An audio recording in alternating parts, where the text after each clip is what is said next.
ao próximo papo. Hoje eu tenho a honra de receber meu querido amigo Everton, que inclusive esse podcast, que foi lá no primeiro episódio, no piloto, vai ouvir Everton e eu começando esse projeto, mas por uma questão de fuso horários e agenda, aí ele não continuou comigo, mas aí depois eu voltei falando sobre transição de carreira, saúde mental, desenvolvimento humano. Estamos aqui agora falando sobre transições, tanto de carreira quanto de vida, enfim. Bem, esse convidado maravilhoso de hoje, ele fez uma transição para fora do país há mais de 5 anos como imigrante, né? E tem uma trajetória muito bacana para trazer para a gente, dentro desse escopo de como que foi essa transição, saindo do Brasil, tudo que ele enfrentou, enfim. E olha, é resenha, gente, né? É muita resenha. E o Everton, nessas andanças todas, depois que ele transitou, né? Ele já visitou 23 países, gente. Olha só. E ele tem uma conexão profunda com a Irlanda, pois ele é irlandês hoje, olha só, agora ele é irlandês. Além disso, ele compartilha uma curiosidade bem divertida. Ele morre de medo de galinha, gente. Gente, a pessoa tem medo de galinha. Olha só que interessante. Eu garanto que vai ser uma conversa muito cheia de surpresas, aprendizados. A gente vai entender toda essa experiência que o Everton passou na vida dele, moldou a vida dele, tanto profissional, como pessoal, e os desafios e oportunidades que surgiram ao longo dessa jornada de transição que ele fez, e como que ele encontrou forças para manter essa transição, que eu sei que foi muito complexa, no começo, principalmente, né? E manter essa vida autêntica, porque se tem uma coisa que Everton gente, é autêntico. Assim, ele é muito autêntico. Vocês vão ver na nossa conversa, enfim. Essa autenticidade dele, eu conheci ele há mais de 10 anos e ele continua o mesmo Everton, com a mesma autenticidade, com os mesmos valores dele. Enfim, fique com a gente nessa conversa e vamos lá. Everton, meu querido, quem é você na fila do pão? Conte pra gente. Adorei a pergunta, quem é você na fila do pão? Primeiramente, obrigado pelo convite, mais uma vez, aí, dando sequência ao seu projeto, feliz em participar de novo. E engraçado, né, quando você estava falando sobre a minha vida, sobre um pouco sobre a minha história, às vezes, muitas das vezes, a gente não para pensar em quantas coisas a gente já passou, quantas coisas a gente já viveu, e aí e ainda com tudo isso a gente está aqui, mas eu acho que na fila do pão eu diria que eu sou uma pessoa extremamente resiliente, né? Eu acho que esse é o mote assim da minha vida, é resiliência. Eu acho que para passar por todas as fases que, né, falando de mim pessoalmente, eu sei que cada um tem sua história, mas passar por todas as fases que eu vivi, né? Eu acho que eu sou uma pessoa extremamente resiliente, sabe? Tipo, como você também sabe, né? Eu saí do Brasil, larguei uma trajetória muito bonita do Brasil, eu tenho muito orgulho da minha trajetória do Brasil, mas eu sempre tive um grande sonho, né? Desde lá pequenininho, talvez a gente volte aí, mas eu sempre tive um grande sonho de morar fora do Brasil, né? Isso não aconteceu do nada, né? Eu sempre tive aquele desejo enorme, eu lembro de, assim, memórias bem antigas de falar para as pessoas que um dia eu ia morar fora do Brasil. E hoje eu não só moro fora do Brasil, como eu sou um cidadão europeu, né? Eu me tornei irlandês tem 2 anos, então hoje aí eu sou um Everton com dupla cidadania. Ai, muito orgulho de você, muito orgulho, porque a gente se conheceu quando fizemos intercâmbio no Canadá. Eu tinha 40 anos na época, fiz um intercâmbio super tarde. E eu lembro que você, nossa, não tinha perspectiva nenhuma de estar onde você está hoje. Assim, a vida é muito doida, né? Ela leva a gente por caminhos assim incríveis e que por muitas vezes a gente pensa que a gente está passando por um momento muito difícil, e está tudo bem, né? Embora a gente tenha muita dificuldade de passar por esses momentos, e depois, quando passa tudo isso, que a gente olha para trás e vê o quanto que a gente já caminhou, quanto que a gente já mudou de ideia, se transformou, fracassou, perdeu, né? Eu sei que ao longo desse tempo você teve algumas perdas bem significativas, enfim. Mas realmente você é resiliente e continua autêntico. É essa parte que eu mais gosto de você, que você, todas as vezes que a gente se reencontrou depois disso, tanto no Brasil quanto eu vou para fora, eu dou um jeito de visitar os amigos, enfim, você continua o mesmo Everton que eu conheci em 2013. Nada mudou. Continua a mesma pessoa, o mesmo jeito, o mesmo amigo, enfim, isso é muito maravilhoso. Conta pra gente, quanto tempo você está morando, que você fez essa transição? Quantos anos? Mais Então, de 5, né? então, você falou 5, mas, na verdade, esse ano tá completando 11 anos. Tudo isso? Eu vim embora. Então, eu coloquei mais de 5 anos, mais de É, 5, né? Porque é, mais de 5 já é bem significativo, porque tem gente que não é, sobrevive nem a 2, né? exato. Tem gente que não sobrevive a 8 meses, né? Que era o Não, não. ideal. E a gente aqui, gente, só para vocês entenderem, o Everton, ele começou como imigrante, ele não é expatriado, ele foi como imigrante mesmo, e ele é um homem gay, também tem essa questão, que a gente vai falar sobre isso. Então, quer dizer, são várias coisas aí para a gente englobar em toda essa resiliência que você falou, né? E explica para a gente como é que começou essa transição, o que fez, o que te motivou a tomar essa decisão para você fazer essa transição. Você já falou para a gente que você tinha uma vontade, eu já entrevistei pessoas aqui que nunca pensaram em sair do Brasil, mas você já tinha essa vontade lá atrás. Mas qual que foi o gatilho? O que motivou você a tomar essa decisão e falar, eu vou, é agora? Conta pra gente. Excelente pergunta. Na verdade, como eu falei, eu sempre tive uma grande, grande vontade de sair do Brasil, né? Ainda pequena, eu tenho essas memórias, mas eu venho de uma família que, assim, uma família que que eu não tinha essa perspectiva, né? Eu venho de uma família bastante humilde, onde todo mundo com muita dificuldade conseguia se formar no segundo grau, e essa era a expectativa que tinham sobre a minha vida, né? Eu fui criado pelos meus avós, né? Então eu não tinha nenhuma cobrança deles. Ah, você tem que fazer uma faculdade, você tem que ser alguém, digamos assim, né? A cobrança deles era que eu terminasse o segundo grau e trabalhasse, né?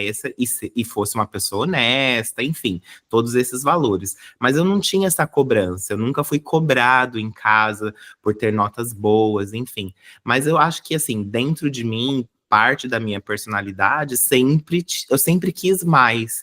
Então, até mesmo, né, até você linkou aí com a questão de ser gay, né, voltando a dizer, eu fui criado pelos meus avós, né, dos dois lados da família, a minha família é evangélica, então, assim, foi um período de muita dificuldade para mim, porque eu, por muitos anos, né, a minha infância toda, praticamente, até metade da adolescência, eu não sentia que eu fazia parte de lugar nenhum, porque eu sentia que não era como as pessoas que eu convivia, eu sentia que tinha algo diferente, mas eu não sabia identificar, eu não tinha referência, eu não tinha nome. Quando eu comecei a ter referências, todas elas eram negativas, infelizmente, né? Todas elas me levavam diziam que eu ia para o inferno, que eu ia morrer, que eu tinha uma doença, então aquilo foi uma confusão enorme na minha cabeça por muitos anos, né?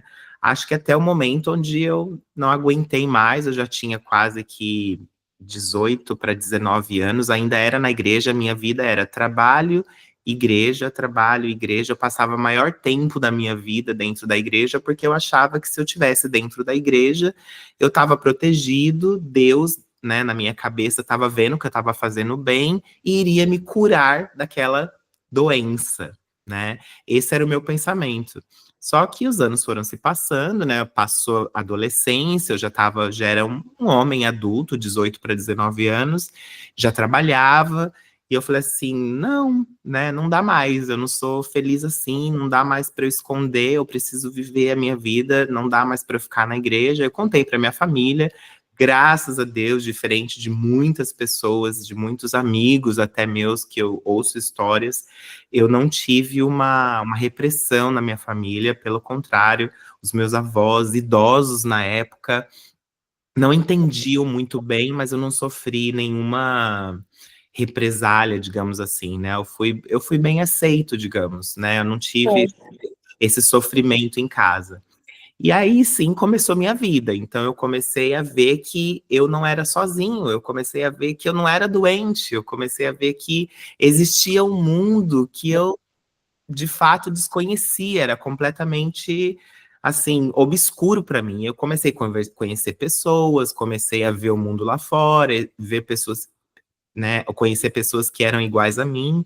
E aí sim comecei a viver, acho que de fato, a minha vida ali de maneira completa, digamos assim, né? Porque eu acho que a minha infância, a minha adolescente e a minha adolescência, ela foi, triste dizer, mas eu acho que foi roubada, né? Porque eu acho que assim, eu estava até refletindo nisso esses dias atrás. Um dos primeiros sentimentos, até em terapia, né? Um dos primeiros sentimentos que eu tive, assim, que eu tenho memória, é o sentimento da mentira, né? Porque eu precisava mentir para me proteger, porque eu não podia falar o que eu estava sentindo. Então eu mentia, essas pessoas perguntavam para mim: "Ah, você tem namorada?" Aí, óbvio, né? "Ah, ainda não", né? Jamais falava, ainda mais naquela época, né, onde, né, tinha os tios, os almoços de família, a igreja cobrava muito. Enfim, foi um período muito difícil, eu sofri muito bullying na escola, eu tinha vergonha da minha voz, apresentar trabalho em escola era algo terrível para mim. Então, eu era aquela criança muito quietinha, mas ao mesmo tempo tirava notas altíssimas, era bom aluno, porque era como um sistema de defesa para mim. Eu achava que se eu brilhasse em outras coisas, esse outro lado meu ninguém ia prestar atenção, né? entendi. Só que a gente não consegue viver uma vida dupla, né? A gente é um ser único.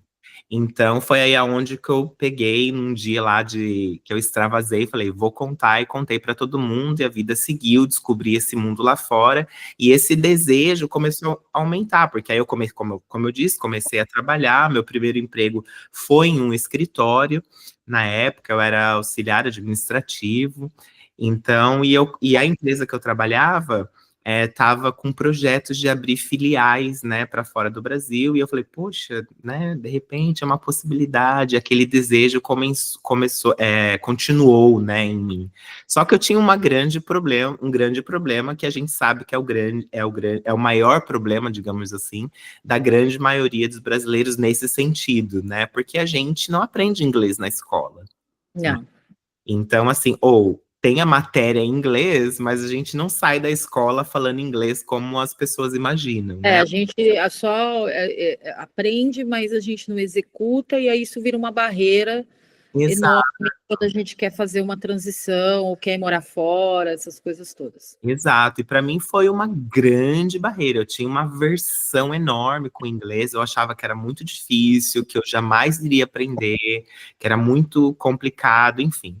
E a minha decisão, acho que foi que, assim, acho que eu já tinha conquistado muitas coisas na minha carreira, né? Eu saí do Brasil, era gerente de recursos humanos. Eu ia te perguntar isso, o que que você era antes de ir para a Irlanda? Eu saí do Brasil, era gerente de recursos humanos, né? Comecei lá embaixo como estagiário, fui crescendo, auxiliar administrativo, enfim, Tem um fui livro, inclusive, né? Fez um. fui subindo aí de carreira, né? Fiz pós-graduação em psicologia organizacional, fiz mestrado. Aí depois, quando eu fiz o mestrado, eu resolvi escrever um livro, né? Que foi baseado na tese do mestrado que eu fiz na época em coaching.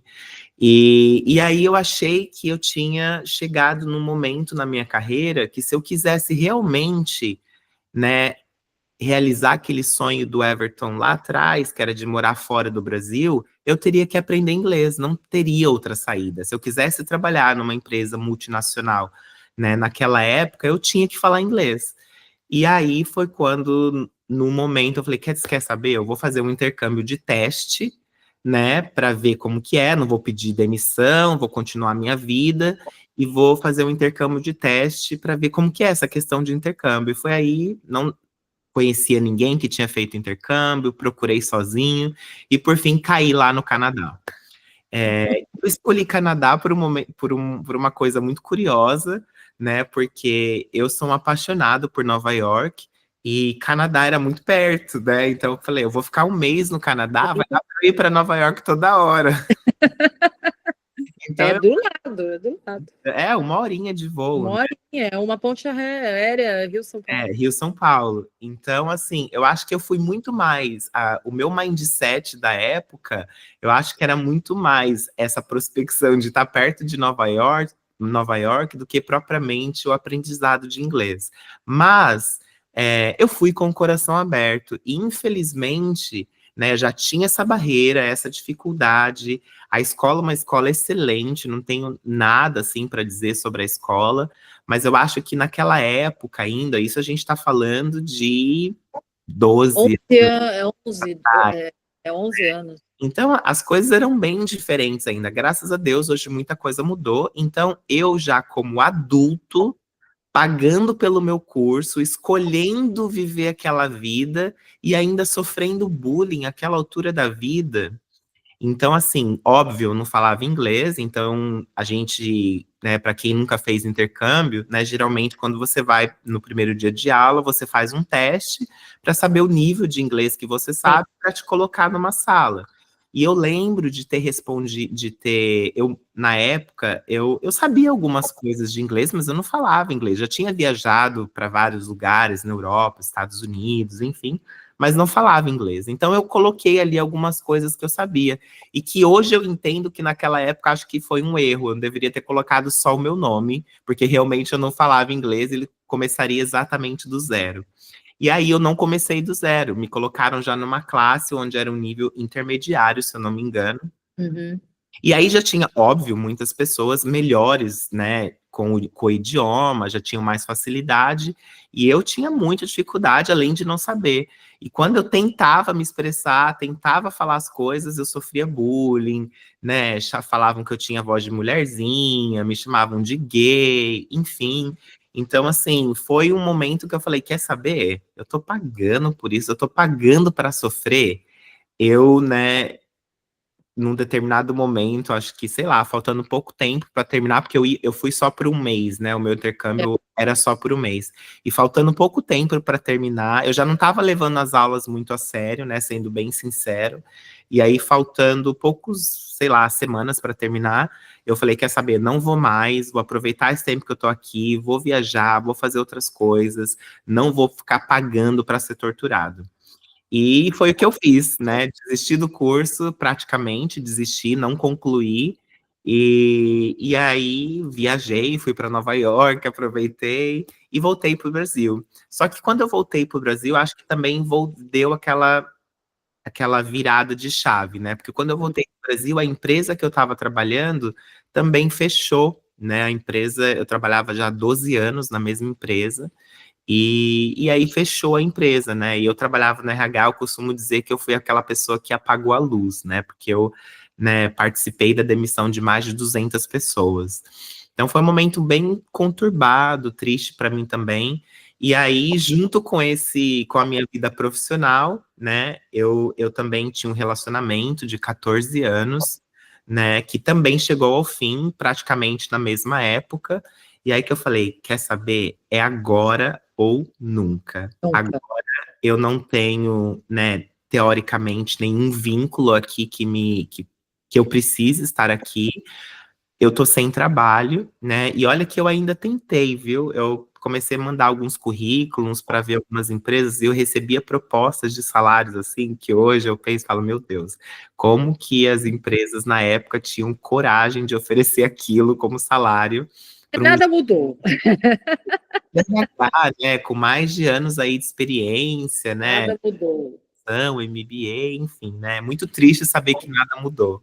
Nada mudou. Mas aí foi essa grande virada de chave, né, porque aí eu falei assim, olha, não tenho mais vínculo nenhum, a empresa que eu estava trabalhando, infelizmente, fechou, né, eu recebi um bom dinheiro, porque a empresa fechou, então eu tinha o dinheiro para me dar uma garantia, e foi aí onde eu comecei a pesquisar, quer saber, eu falei assim, agora eu vou realmente levar a sério, porque eu não tenho outra saída, eu tenho que aprender inglês de qualquer jeito. E aí foi quando eu comecei a procurar, fui em várias agências e fiquei sabendo da Irlanda. A Irlanda nunca foi nenhum alvo para mim. Eu não sabia absolutamente nada de Irlanda, não tinha nem vontade de vir conhecer. Mas aí, quando eu cheguei na agência, Irlanda era o país da Europa mais fácil para emigrar, né? Porque você poderia ir com visto de estudante e com visto de estudante você também poderia trabalhar, né? Você poderia na época, eu não sei como tá agora, mas na época você poderia trabalhar estudando 20 horas e no seu período de férias você poderia trabalhar 40 horas, que seria como se fosse de segunda a sexta. E aí foi quando eu falei, quer saber, vou, fui lá, fechei tudo, quando eu me vi, tava no avião dando tchau para todo mundo e vindo embora para Irlanda, para Ilha da Esmeralda, sem conhecer absolutamente nada e nem ninguém. Nessa sua transição, eu entendo que você não planejou coisas assim, por exemplo, não vou por conta de uma carreira, vou por conta de uma. As coisas meio que foram acontecendo organicamente, né, de uma vida e de escolhas e coisas que nem empresa que fecha, talvez se a empresa não fechasse, estaria até lá até hoje, né? E aí você não teve um planejamento de eu vou e vai ser assim, assado. Quer dizer, o que eu entendo é que, no final das contas, quando você olhou para a sua vida, você falou, é agora ou nunca, né, que eu vou aprender o inglês, e também está associado a você não tinha nada que te prendesse aqui, né? Então, eu tenho uma liberdade, eu posso viver em qualquer lugar, onde eu quiser, e com a disposição que eu tenho, e com o que eu tenho, e fui embora. Né? E nem a escolha do país foi, porque a escolha do país foi mais pela questão da facilidade, caso você quisesse, se adaptasse e etc. Quando você fez essa transição, quais foram, assim, como que foi, assim, essa adaptação para quando você chegou lá, né? É aquilo que eu falo. Aqui, a gente sai daqui com mestrado, X, né? N coisas, com uma vida construída, com uma carreira, né? Com uma carreira organizada e etc, etc. Quando a gente chega num outro país, se a gente não é um expatriado, e sim um imigrante, isso acontece também muito com as mulheres quando vão com os expatriados, né? As mulheres têm uma carreira aqui, quando chegam lá, nada, né?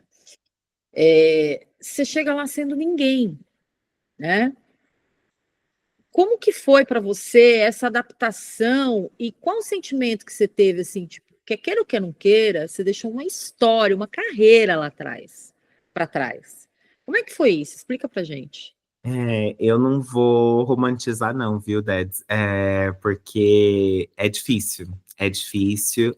Foi um período bastante difícil na minha vida, porque, como eu falei no começo, eu fui criado pelos meus avós, e eu acho que eu tomei essa decisão. Claro que nunca é tarde para fazer as coisas, mas eu acho que determinadas situações, quando você faz um pouco mais novo, né, eu acho que o pique é diferente, digamos assim. Com certeza. Eu fui criado pelos meus avós, e como eu sempre tive essa vontade, mas eu sempre também impedia por conta deles, porque eu e minha tia, né, que na verdade era minha irmã, a gente foi criado juntos, a gente que era os cuidadores deles, né? Então, levar no médico, e a minha avó teve Alzheimer, meu avô teve cirurgia cardíaca, tem coisas que vão acontecendo com pessoas idosas. E por muitos anos, eu antes até mesmo da empresa fechar, eu tinha isso na cabeça, né? Mas ao mesmo tempo eu pensava, né? Como que eu vou deixar eles, né? Eu não consigo fazer isso, né? Isso, né, é mais uma questão de valor. E eu me lembro uma vez que, pouco antes de eu vir, né, o meu avô ainda estava vivo, né, meu pai, ele virou para mim e falou assim: olha, você já fez muito pela gente, né, a idade chega para todo mundo, se esse é o seu sonho, vai, né.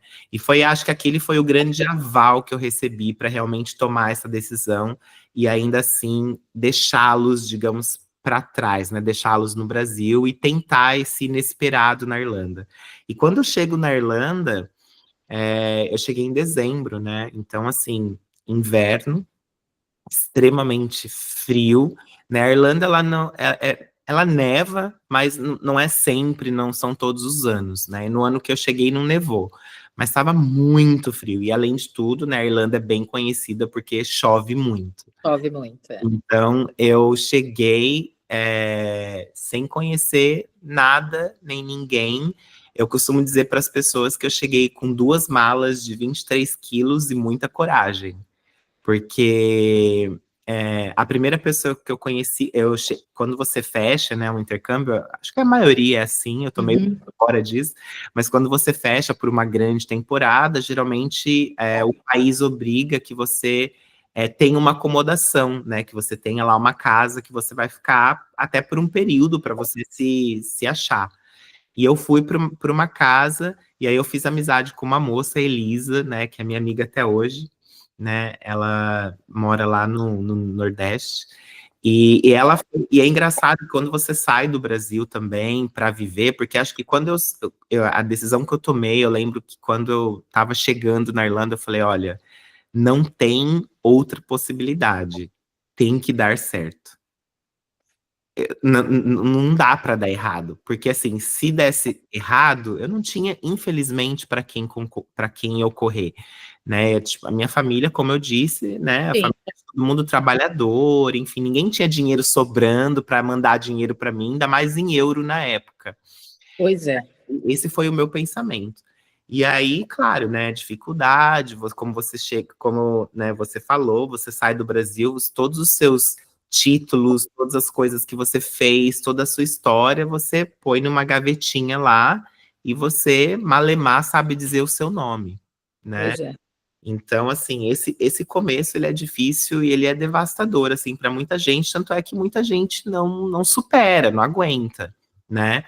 Então foram anos aí de muita dificuldade, onde eu trabalhei em empregos dos quais eu jamais imaginava que eu iria trabalhar, mas que ao mesmo tempo eu sabia que eu precisava fazer, porque era uma forma de eu aprender a língua. E se eu não aprendesse a língua, eu jamais conseguiria voltar para o que eu amo fazer, que é trabalhar na área de recursos humanos. Fala um pouquinho para a gente isso, porque assim, toda essa trajetória de transitar, todo esse impacto que teve na sua vida para você tomar essa decisão e até essa sua fala de não pode dar errado, só tem que pode dar certo. Quer dizer, tem que fazer dar certo também, né? O que que você fez antes? Porque hoje você tem uma carreira construída aí, né? Depois desses 11 anos, porque realmente, aquilo que eu disse, mais 5 anos, é porque a pessoa já tem já uma estrutura já feita, você tem gente que não aguenta ficar 8 meses, tem gente que vai, fica 2 anos, volta, né? E é muito desafiador, tudo é desafiador, a língua, a temperatura, né? O costume, tudo é um desafio, tudo vira um desafio, né? A chuva, o clima, né? Realmente, a Irlanda chove muito, e a gente fica meio boring, né? Meio para baixo, assim. As pessoas falam, né? Você não vê sol, né? Por muito tempo, você fica 9 meses no inverno. Então, a gente aqui, quando tem 2 semanas de chuva, a gente quase morre, né? De tristeza, tipo de, ai meu Deus, cadê o verão, né? Porque estamos num país tropical.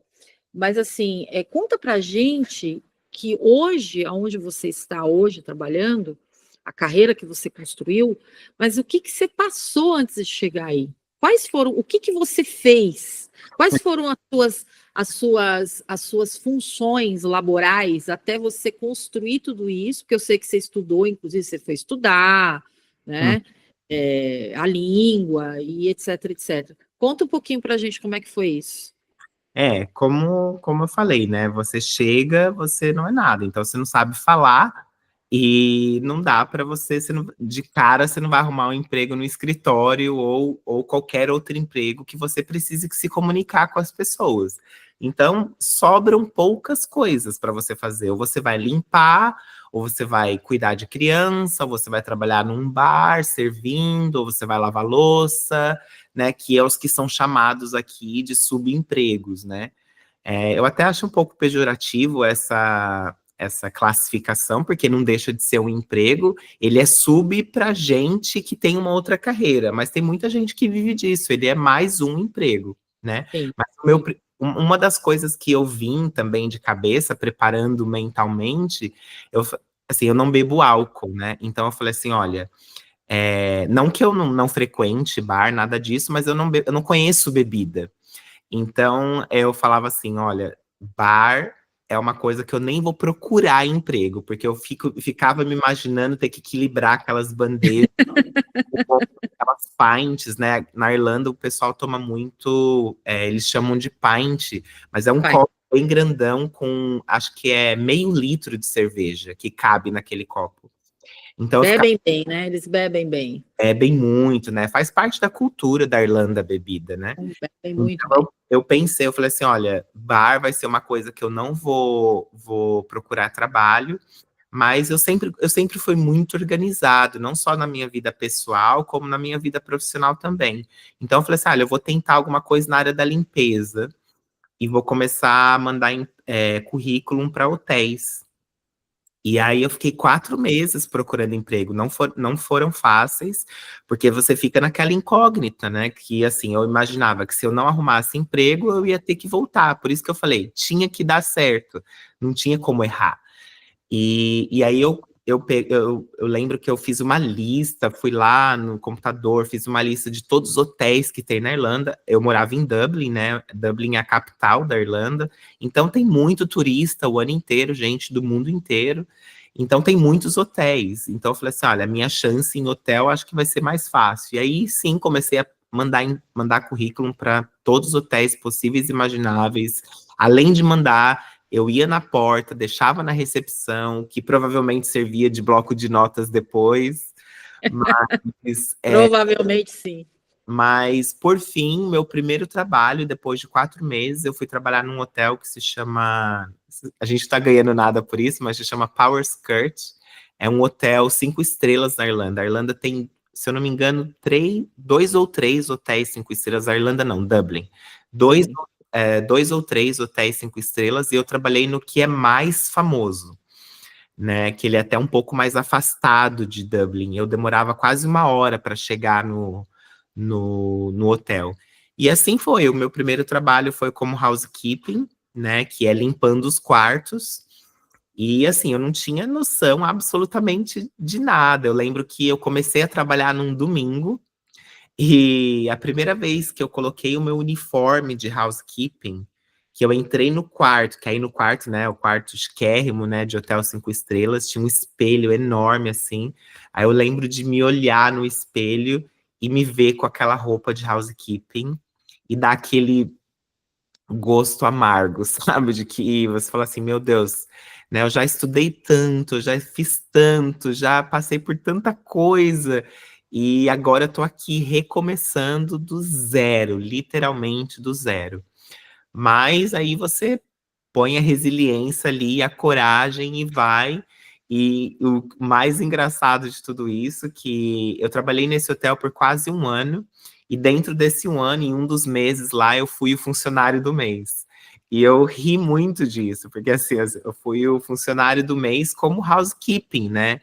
Então eu dei o meu melhor mesmo como housekeeping, né? Que não era a minha profissão. Então eu sempre, todas as coisas que eu vivi aqui quando eu saí para fora, saí do Brasil, mesmo começando do zero, eu acho que tudo que eu fiz, eu dei o meu coração e eu dei o meu melhor. Eu acho que por isso também que eu cheguei aonde eu estou, né? Não que eu esteja em um lugar muito alto, mas comparado ao que de quando eu cheguei, eu estou num lugar muito privilegiado e muito melhor. É uma trajetória, assim, interessante, né? Porque quando você fala, por exemplo, da sua criação, da rede de apoio, a questão financeira, da onde você vem, os percalços, né? a gente percebe que existiu aí uma resiliência muito grande, uma disposição muito grande para enfrentar as coisas, né? Realmente não é fácil, e tem que achar que é o máximo mesmo, porque não é para qualquer pessoa. As pessoas muitas vezes não suportam essas escolhas que a gente acaba fazendo, achando que é uma coisa e chega lá é outra, porque existe muita frustração nessa jornada, né? Existe muita frustração, muita perda, muita saudade. As pessoas não têm ideia do que é uma saudade, né? Quando você está fora do seu cheiro de terra, né? Do seu lugar. Eu sempre digo isso, principalmente eu que atendo pessoas fora do país que transitaram e vivem, né? Como terapia. É a maior queixa de todas. O quanto que é difícil estar longe de casa, mesmo que você esteja num lugar para que você foi como expatriado, que você tem um baita do emprego, que você vive bem, essa coisa de você estar longe de quem você ama, de quem te criou, de tudo que você já viveu, né? Por isso que quando a gente vai criança, faz essa transição com os pais, as coisas ficam muito mais práticas, porque toda essa memória afetiva, toda essa primeira infância, isso já está sendo construído em outro país, então o desafio é falar 2 ou 3 línguas, né? Porque às vezes você tem um pai que fala inglês, uma mãe que é brasileira e você está morando, né, tipo, na Suíça, né? Então aí você tem, eu acho que isso, ok, mas eu acho que tem que valorizar sim, e essa imagem que você traz do espelho, né?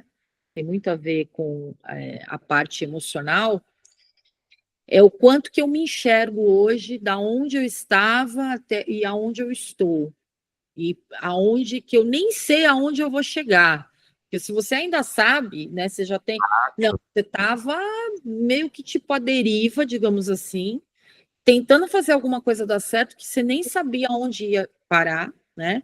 E você fez toda essa construção. E a gente, quando a gente sai de um lugar, de uma hierarquia, onde a gente delega, onde a gente tem um saber, um desenvolvimento intelectual, e volta e vai para um lugar de labor que é mão de obra, que é enfiar a mão, que é limpar, que é servir o tempo inteiro, a sensação é realmente que, meu Deus, eu dei 15 passos para trás e aonde isso vai dar, né? E aí a gente se coloca nesse lugar e a gente fica muito vulnerável e frágil àquela situação, e porque a gente está passando aquilo por N questões. Você tem a sua história, cada um tem, mas é muito significativo, porque quando você chega onde você está hoje, que hoje você está morando em Londres, né? Mora em Londres. Então, assim, que você chega no lugar que você está, que você tem uma posição, um trabalho e uma carreira já constituída num país que não é da onde você nasceu. Você olha e fala, nossa, é coisa pra caramba. Então tem que se glorificar e falar, eu estou num lugar de privilégio que eu construí, na verdade, né? Então tem que tirar o chapéu e se aplaudir, e agora olhar no espelho e ver aquela pessoa que estava ali como cleaner, que era, tipo, olhando para aquele espelho caríssimo, né? E dizendo, dá. Só que tem todo um processo, uma jornada e um processo a ser construído nisso, né? Para você chegar, às vezes você nem sabe o que você está fazendo. Exato. Eu tive um professor de direito na faculdade, ele era um juiz. E eu lembro que teve uma palestra, eu nunca vou esquecer isso. E eu, na época que eu fui fazer direito, eu sonhava em ser promotora pública, trabalhar no Ministério Público. Meu sonho era o Ministério Público. Mas aquilo era tão distante da minha vida, porque imagina, Ministério Público, você tem que ter uma rede de apoio absurda, você tem que ter rede financeira, porque você só estuda. Para você entrar no Ministério Público é muito difícil.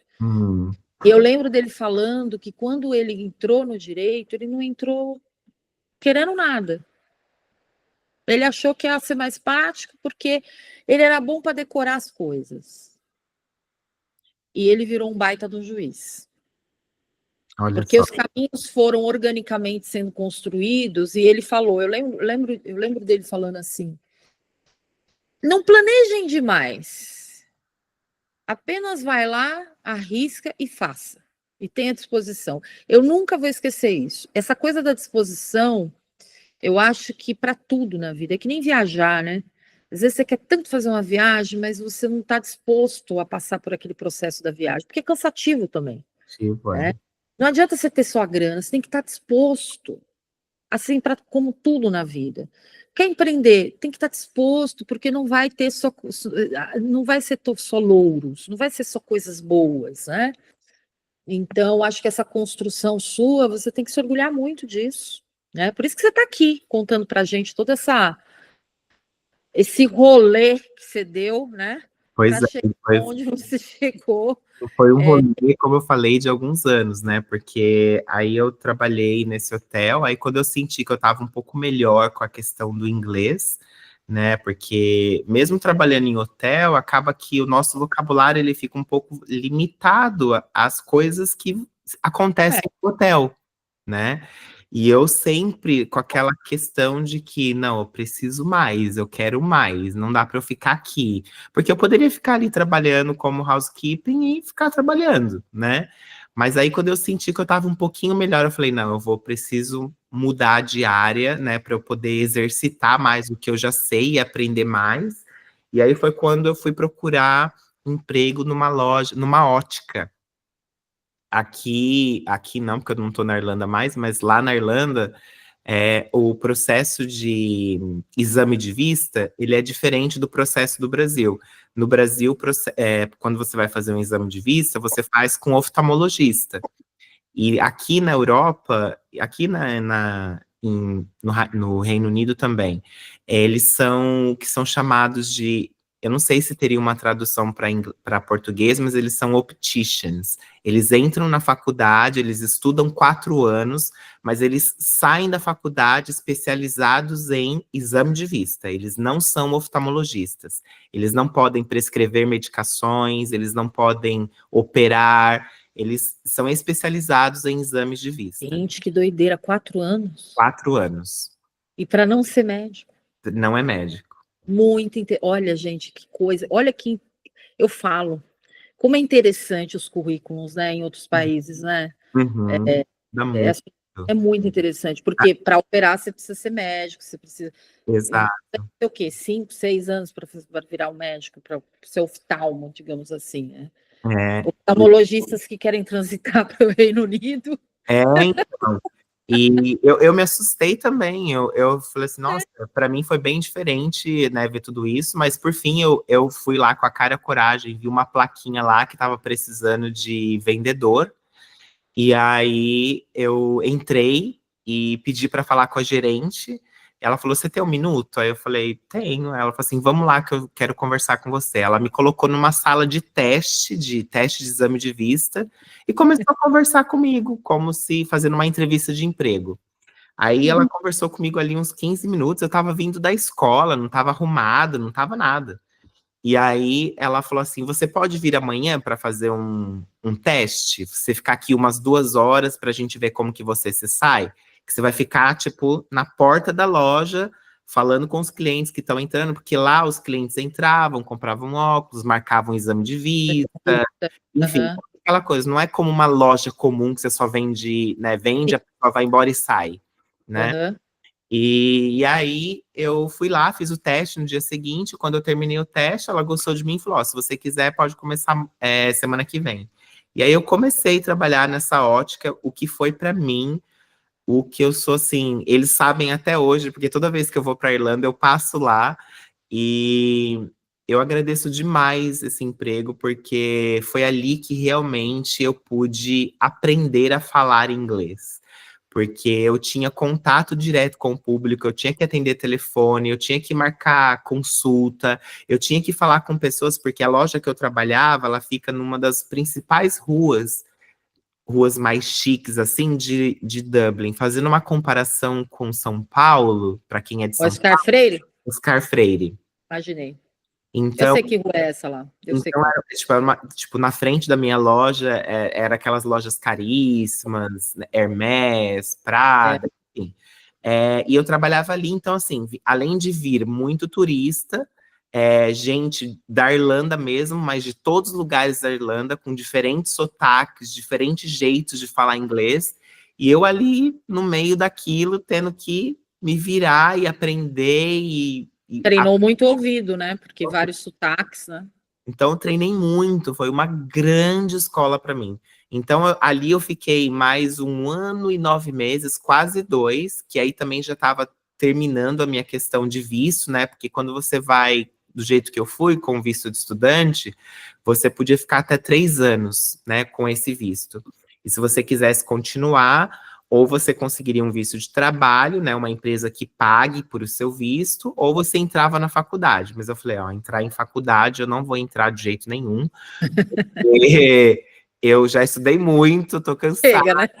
chega, eu preciso de outra coisa. E aí, o que que eu fiz? Eu validei todos os meus diplomas, né, do Brasil. Eu fiz provas aqui que equiparassem, né, as minhas qualificações. Eu validei todos os meus diplomas, porque aí inglês já não era mais um problema. Sim, E aí, sim. depois do inglês, né, depois de tudo validado, eu comecei a voltar a procurar emprego na área de recursos humanos. E aí, graças a Deus, o meu primeiro trabalho na área de recursos humanos foi na Microsoft. Então, aquele sonho daquele menininho lá Olha, atrás ó. que queria trabalhar numa empresa multinacional, o meu primeiro emprego numa empresa multinacional foi na Microsoft, que também eu sou extremamente grato, porque aí eu pude entender como que uma empresa global trabalhava. A Microsoft tem 110 mil funcionários. Meu Deus. É quase tipo uma cidade, É né? uma cidade, exatamente. E eu entrei trabalhando na área de recrutamento lá, né? Eu trabalhava na parte de recrutamento e o meu time, eu trabalhava eu e mais 4 pessoas, a gente recrutava, era muito engraçado, porque eu era, né, sou brasileiro, trabalhando em Dublin na época, mas eu trabalhava com recrutamento da Suíça e da Noruega.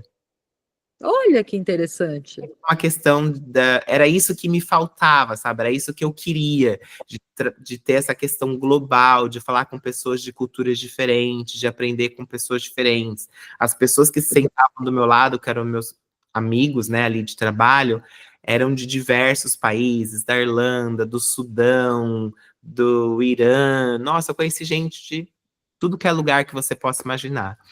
E ali, para mim, de novo, também foi uma grande escola, né, dentro da área de recursos humanos, né, eu pude aprender como que os recursos humanos na Europa era completamente diferente de tudo que eu vivi e aprendi no Brasil, né, então realmente eu aprendi do zero, né, novamente, as coisas que eu aprendi no Brasil, pouquíssimas coisas se aplicavam aos recursos humanos aqui, mas e ali foi uma grande escola para mim, e aí quando você começa a aprender, você também, os seus olhos, eles se abrem, né, para outras coisas também. E aí eu comecei a ver outras empresas, outras possibilidades, e foi bem nessa época que eu acho que eu fiquei totalmente, eu estava fora do país, onde eu podia ser eu e simplesmente ser eu, sendo um homem gay, né, sem que ninguém me tacasse pedra, sem que ninguém me apontasse, sem que eu precisasse disfarçar no trabalho sobre a minha sexualidade, ou se eu tinha um parceiro ou uma parceira, né? Então, assim, nada disso existia. Então, acho que ali nasceu aquele Everton que hoje, né, é o Everton que eu sou hoje, digamos assim, que é aquela pessoa que eu sou muito eu sou muito apaixonado pela questão de diversidade e inclusão, né? E eu aprendi muito ali naquela época trabalhando na Microsoft, mas eu achei que eu podia fazer mais. E aí foi onde eu foquei, né, a estudar e a entender a questão da diversidade e inclusão fora do Brasil, como que as coisas funcionavam, como que as empresas operavam, como que era toda essa questão. É ainda um assunto muito novo, né? Muitas empresas ainda estão se adaptando, né, a essas novas necessidades que já não são tão novas. Pois é, não é mesmo, né? Sempre existiram, a gente que não tinha nome para isso, né? E aí eu comecei a focar nisso, né, na questão de diversidade e inclusão, e hoje eu trabalho há mais de 3 anos, 3 anos e meio, vai. Há mais de 3 anos eu trabalho também numa empresa de tecnologia chamada HubSpot, na área de diversidade e inclusão. Hoje eu sou membro do conselho de pessoas LGBTQIAPN+, que é no Brasil, né? Esse nome é tão comprido, eu não consigo falar ele inteiro. E ele é comprido e há uma grande discussão sobre ele, né? Porque cada vez ele está aumentando mais, né? Eu sou da época que era GLS. Pois é. Eu sou da época. Eu já ouvi uns ruídos sobre essa questão de onde vamos parar com tantas siglas, né? Exato. Poderíamos ter todo mundo ok, tá tudo certo, não precisava ter tanto rótulo, né? Pegando esse gancho, de que forma que você acha que essa vivência toda sua, principalmente nesses países que você morou, além de tudo, você já visitou, como na curiosidade, 23 países, né? Porque imagina, uma pessoa que vai para o Canadá e vai para Nova York, em uma ponte aérea, imagina a pessoa que está morando na Europa, que tem ponte aérea para tudo quanto é lugar, né? Fora as amizades que a gente, Everton é que nem eu, somos muito parecidos nisso. Conforme vamos conhecendo pessoas moram, eu moro no Irã, vou lá te visitar, vou visitar. Eu moro no Sudão, vou para o Sudão, vou te visitar. Eu moro em Barcelona, vou para Barcelona, vou te visitar. E ali tudo é mais perto, né? De que forma que toda essa vivência que você teve nesse lugar que você se encontra hoje, muito bacana essa questão de você estar nesse conselho e estar ajudando a criar, né, esse novo hábito, né, essa rotina que poderia ser uma coisa muito mais prática, as pessoas confundem, né? O que você acha que esses outros países, essas culturas ajudou a formar a sua visão, né, dessa questão da diversidade e da inclusão dentro do ambiente de trabalho? Porque a gente sabe que tem muito preconceito, nem vou entrar nessa questão com você de que preconceito que você sofreu, é óbvio que você sofreu, né? Você já falou do Canadá, já falou, acredito que aí também tenha, enfim, porque isso daí já é sublimado, né? Isso aí já é claro para todo mundo. Não tem como não sofrer, porque o mundo ele é cruel e as pessoas são horríveis, mas enfim. O que você acha que tudo isso que você vivenciou e está nesse lugar hoje, que visão que você tem para esse mercado de trabalho, pegar realmente essa questão da diversidade e inclusão e começar a deixar uma coisa simples? Fala para a gente um pouquinho disso. É assim, pelo que eu vejo, até mesmo hoje, né, eu tenho muito mais contato com isso, trabalhando nessa área, né, eu acho que não só aqui na Europa, eu acho que o Brasil tem andado a passos largos também nesse sentido, eu tenho acompanhado algumas coisas, eu sou aquela pessoa que eu saí do Brasil, né, não moro mais no Brasil, mas eu não sou aquela pessoa que, tipo, fala mal do Brasil, eu saí do Brasil porque o Brasil... Obrigada. É isso, eu não sou esse tipo de pessoa, pelo contrário, eu amo São Paulo, amo o Brasil, eu torço muito para que as coisas... Fico triste quando as coisas ruins acontecem, né? Mas eu acho que cada vez mais, né, voltando para o mundo corporativo, eu acho que cada vez mais as empresas se viram, na verdade, na necessidade de entender as pessoas, porque cada um de nós somos únicos, né? E esses seres únicos, cada um tem a sua necessidade, cada um enxerga a vida de uma outra forma, né? Talvez do jeito que eu enxergue um problema, para você ele nem é um problema, né? Então, não que a pessoa sendo parte dessa sigla enorme LGBTQIAPN+, mas aqui muito está se mudando, né? Aqui as pessoas não usam muito essa sigla, né? Aqui tem uma palavra em inglês que meio que engloba todo mundo, que é queer, né? Que meio que, né? Se você não é heterossexual, você é queer, né? Então, dentro desse aspecto, tipo, cabe todo mundo, né? Então é mais fácil de dizer. Ao Muito mais. ao mesmo tempo, ao mesmo tempo, eu acho, né, só para fazer um gancho aí da sigla, ainda que a sigla é grande e cada vez mais está aumentando, e eu acho que a tendência é cada vez mais, se não tomar conta do alfabeto, é que antigamente, até mesmo para mim, eu como um homem cisgênero, gay, né, hoje eu entendo quem eu sou no mundo por conta dessa letra, e eu me sinto representado por essa letra G. É um lugar. É um Então, lugar. tem muitas pessoas que sentem falta dessa representatividade. Eu acho que cada vez mais a inclusão dessas letras, eu acho que é muito mais uma questão educacional, onde as pessoas vai entender o que é aquela letra, porque tem gente que nem sabe o que significa todas as letras, e tá tudo bem, porque eu também não sabia, né? Eu Tudo bem. também não sabia, eu fui procurar saber.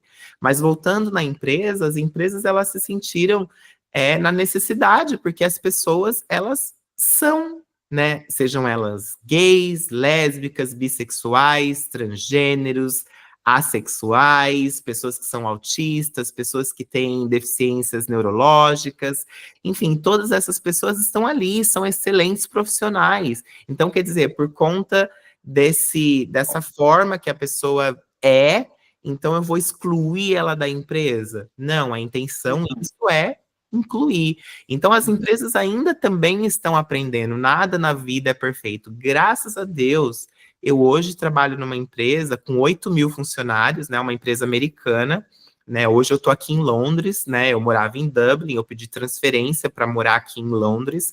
Londres é mais parecido com São Paulo, acho que eu estou mais feliz aqui nesse sentido. Mas a empresa que eu trabalho, essa questão de diversidade e inclusão é muito, muito forte. E ela é não só forte só porque é moda, tá todo mundo falando sobre isso, porque a empresa entendeu que essas pessoas também têm muito para contribuir, tanto é que a gente tem, não é tipo, como se fosse cota, né? A empresa tem 8.000 funcionários, então a gente tem lá 80 pessoas que se identificam como gay. Não, a empresa que eu trabalho tem vice-presidente, a vice-presidente da empresa que eu trabalho, ela é lésbica, ela tem uma esposa, tem 4 filhos, né? Trabalho com pessoas que são pessoas trans, tanto mulher trans como homem trans, né? Trabalho com pessoas que são autistas.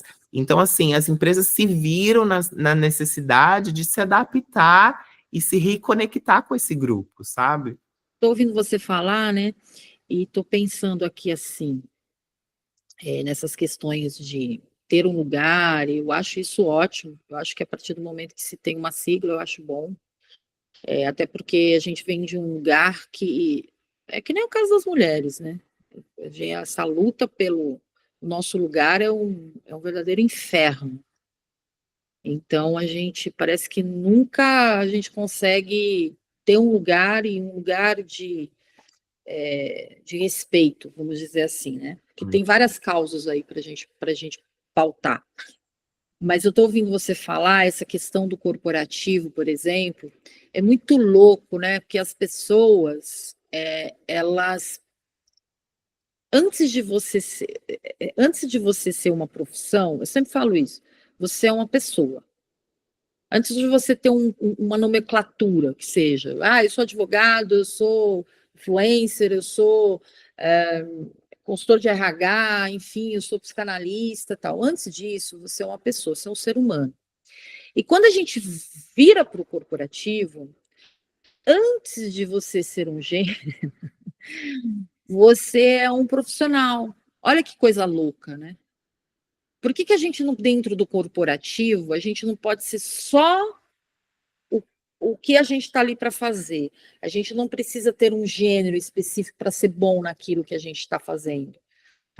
Eu vou continuar sendo um bom psicanalista, ou um bom líder, ou um bom consultor de RH, independentemente do meu gênero. O Exato. que está vindo junto, eu não sei se eu estou louca no que eu estou falando, mas assim, junto com as minhas habilidades, vem as minhas habilidades, o meu desenvolvimento, o que eu me disponibilizei a estudar, a saber, a pesquisar, a criar para fazer as coisas acontecerem, para desenvolver projetos, para ajudar pessoas e para virar a economia girar, né? Porque vivemos no mundo capitalista, né?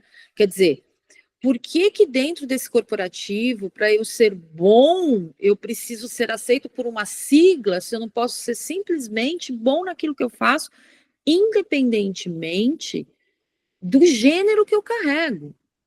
É muito, ou a minha opção sexual, que eu acho que ainda é mais louco ainda, é, é aquela coisa, é que nem quando você tem um político, ele não, o fato dele ser político não desvalida dele ser pessoa, que erra, que um monte de outras coisas, Um que ser humano. tem família, que tem sentimento, que tem... E é muito louco como a gente tira isso das pessoas e coloca num rótulo. Porque assim, o fulano não pode falar isso porque ele é isso. Não, ele pode falar. Ele não deveria pelo cargo dele, mas isso não desvalida o fato dele pensar assim. É Uhum. muito doido isso, né? Eu acho que no corporativo é isso. É o que acontece muito também, não sei se você vai concordar comigo, com o etarismo. Eu só vou ser bom se eu for jovem. Se eu for mais velho, tirando a parte questão física, porque muitas vezes a gente não vai mais carregar os tijolinhos e fazer as coisas por uma questão física mesmo, que nem você disse lá, eu achei muito interessante. Você fez uma ótima escolha. Se eu não bebo e eu tenho outras habilidades, para que catso eu vou me candidatar para uma vaga dentro de um bar que eu não sei nem o que é a diferença de um whisky blend para um... Não sei. Quem bebe vai saber disso. Quem bebe, quem sabe o que é um blend, eu aprendi isso, inclusive, na Escócia, que tinha esse tal de blend. Inclusive, aprendi a tomar uísque na Escócia, porque os caras, eles manjam mesmo. Agora, se eu sou, olha como que é isso, né? Uma habilidade que eu tenho aqui no meu país, que não é o criador do uísque, nada, aí eu vou para um outro país, eu sempre falo, a gente sempre tem coisa boa na gente que a gente pode usar como uma habilidade e colocar aquilo para trabalhar, para fazer alguma coisa. Se eu sou conhecedora de bebida e eu vou para uma transição e aí eu chego lá, eu tenho uma oportunidade no bar, opa, isso aqui funciona para mim. Porque eu vou fazer uma diferença, porque eu conheço. Agora, se eu não conheço, eu não vou me meter nisso. Por quê? Porque vai ser muito mais custoso para eu me adaptar. Não, eu vou para um lugar, eu vou tentar caminhar, né? Aonde, não que é zona de conforto, aonde as minhas habilidades vão, que eu tenho isso, ou por uma coisa que eu já trabalhei, eu já fiz, ou por alguma coisa que é nata em mim, que eu só precisava desenvolver um pouquinho, precisava de uma oportunidade. Mas não precisa ter a droga do gênero e da opção sexual, minha gente.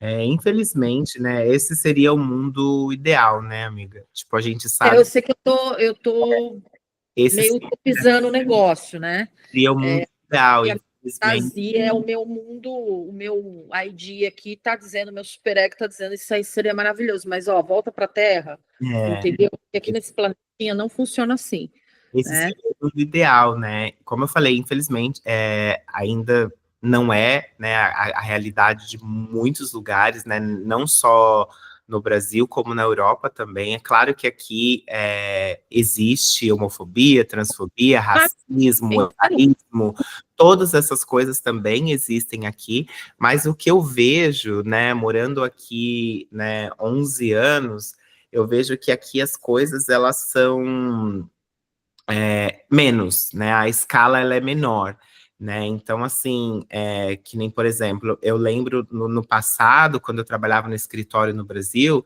né? Eu já sabia que eu era gay, eu já tinha, né, uma vida, né, teoricamente gay, mas no trabalho, nossa, eu era durinho, não falava sobre nada. Colocar um moletom como esse para ir trabalhar, nunca falar que eu era gay, Ser espancado na rua, falar que provavelmente. eu era gay, jamais, né? Quando as pessoas, eu lembro que as pessoas perguntavam que eu queria me referir ao meu namorado na época, eu falava a pessoa, não colocava o gênero, né? Porque a O pessoa medo, o é, medo é é o de medo, né? Aquela repressão muito grande. Hoje aqui, né?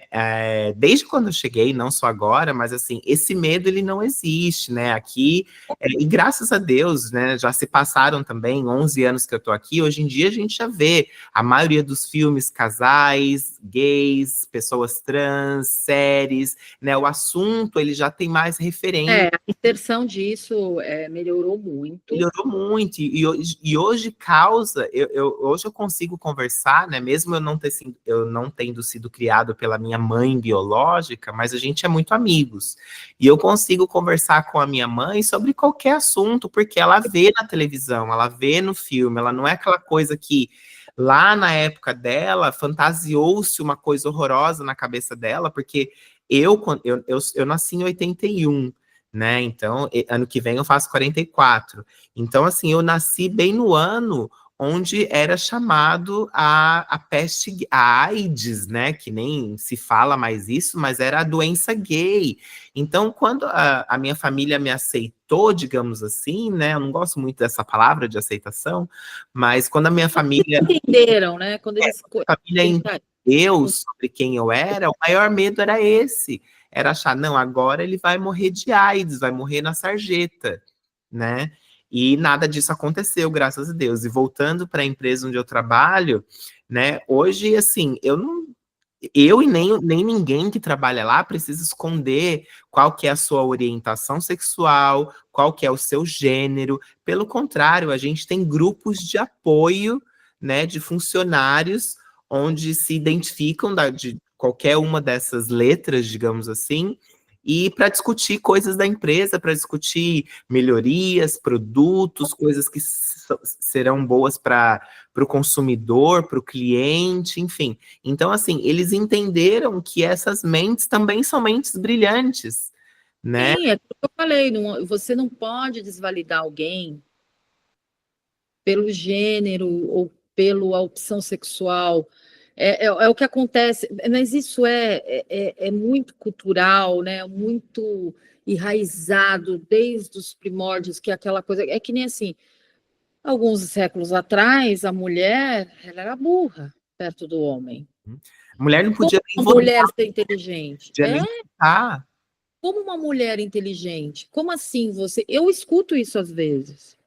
Eu ainda escuto isso. Eu já trabalhei em lugares muito masculinos, aonde tinha aquela coisa horrível que quando você abre a boca você é interrompida 500 mil vezes. O que você fala, e cliente virar e falar às vezes para o meu sócio, que eu tinha um sócio na época, falava assim: não, eu vou falar com fulano. Tipo assim, mas eu estou te dizendo, por que que isso é como se o meu saber, ele não está assim atrelado, não tá, quer dizer, eu sei menos que o outro. E Exato. na verdade eu sabia muito coisas, algumas coisas eu sabia muito mais do que ele. E aquilo eu ficava muito puta da vida, Você. porque desvalida você em tanta coisa, né? E assim, eu lembro que quando eu tive uma crise na minha questão de nomenclatura, na verdade, né? Que eu sou uma multipotencial, você sabe disso, né? Então, o transito, assim, qualquer coisa que eu esteja disposta a fazer, que eu acredite, que faça sentido para mim, eu estou me jogando. Tanto é que estamos aqui, né? Uhum. É, Hum. eu entrei numa do coisa, mas não, mas eu não tenho um cartão com um cargo. Eu lembro que o meu coach na época, ele virou para mim, esse cara foi incrível, que é o Edgar Pita, maravilhoso ele. Ele que me levou para psicanálise, inclusive, ele que falou, não, você vai fazer o coach, tudo bem, mas você vai fazer psicanálise junto, para você dar respaldo para essa galera que vai vir cheia de questões emocionais e que você vai ver que não é coach, porque coach é outra história, e aí isso é um lugar que você vai, e outra, você é boa nisso, você tem uma escuta boa, né? E ele virou e falou assim, Monique, ele falou assim, não se prenda a nomenclaturas. Ele falou, não se prenda a nomenclaturas, porque quando você se prende a nomenclaturas, você perde a sua autenticidade. Porque o corporativo, e aí depois eu entendi isso, e nossa, isso foi tão libertador, eu tirei 15 quilos das costas, e até hoje as pessoas têm dificuldade, mas o que você faz? Aí eu brinco, você tem quantas horas para eu te explicar? Eu faço muitas coisas, eu posso ser muito útil em muitas coisas, vou depender da sua demanda. E é verdade. O que você está precisando? Porque o que eu não puder te ajudar, eu vou, com certeza, te dar um caminho. Isso, olha, eu não faço isso, o Everton faz. Isso, olha, procura fulano, porque esse daqui. Então, assim, isso eu fui aprendendo, isso é, na verdade, uma coisa que eu tenho desde nova. Porque eu sou aquela pessoa que resolvo, né? Então, eu sempre tenho um caminho para a pessoa. Então, assim, eu tive uma crise com isso, e quando ele me falou isso, aí eu entendi que quando a gente cai dentro de um corporativo, uma empresa familiar, que é pior ainda, né? E muita gente fica sufocado dentro daquele corporativo, é porque o corporativo, ele rouba sonhos, ele rouba sua autenticidade, ele rouba muita coisa, principalmente sonhos e autenticidade. Você deixa de ser aquela coisa orgânica, você começa a ser um fazedor de bater carimbo ou fazer. Estou dando um exemplo de batedor de carimbo, mas assim, é como se eles colocassem você numa caixa justamente para você não expandir esse talento. Você ficar ali só servindo o tempo inteiro. Tanto é que eu brinco sempre com os meus mentorados. Quem é que disse para você que você não pode ser outra coisa quando você bate o seu cartão, termina o dia? Você Exatamente. pode ser o que você quiser. Você pode ser um palestrante, você pode ser um professor. Por que você não está olhando para essa carreira que está ali na sua frente, o corporativo está tampando o seu olho e não está mostrando para você que você é possível outras coisas. Porque um dia esse corporativo vai virar para você e vai falar assim, ó, tchau. Tchau. E aí? Como muitas empresas fizeram na época do Covid, né? O Covid. Exatamente, tchau para você. É. Né? E também não vamos romantizar o empreendedorismo, que eu detesto o empreendedorismo. Não, peraí, o que eu posso ser fora dessa caixa que eu fui colocada, porque é claro que a gente sabe que a gente precisa de lugares para a gente se formar, para a gente ter competências. É claro que é bom ter título, é claro que é bom ter um lugar. O advogado que adora nominho na porta, né, aquelas coisinhas e tal. Então, tudo bem, porque o ego grita. Nós somos egóicos. A gente precisa estar em algum lugar. Mas espera um pouquinho. Por que a gente não pode olhar além do muro? Porque senão eu fico preso e isso é roubado de mim e eu estou permitindo que isso está sendo roubado de mim, eu estou reclamando de uma coisa que eu acabei perdendo com o tempo porque eu me permiti, tá tudo certo. Mas espera aí, existe um outro lugar para ficar, né? Com certeza. E aí aí eu falo isso também, eu lembro com você falando eu falei para você que uma das coisas que eu mais gosto em você é dessa autenticidade.